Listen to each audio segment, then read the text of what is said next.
Hey everyone, welcome to Gaming Explained. In today's video, I'm gonna show you how to set Trafficscape to full screen display. So let's get started.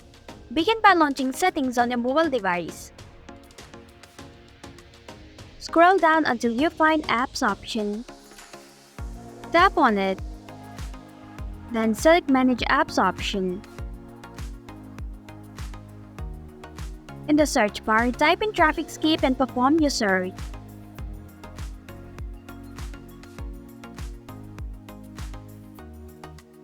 Tap on it. Scroll down until you find Full Screen Mode option. Now, to set Trafficscape to full screen display, enable Full Screen Mode option. And this is how you can set Trafficscape to full screen display. Thanks for watching Gaming Explained. If you like this video, hit the like button and drop a comment with any questions or feedback. If you are new, subscribe and click the bell icon to stay updated on the future videos.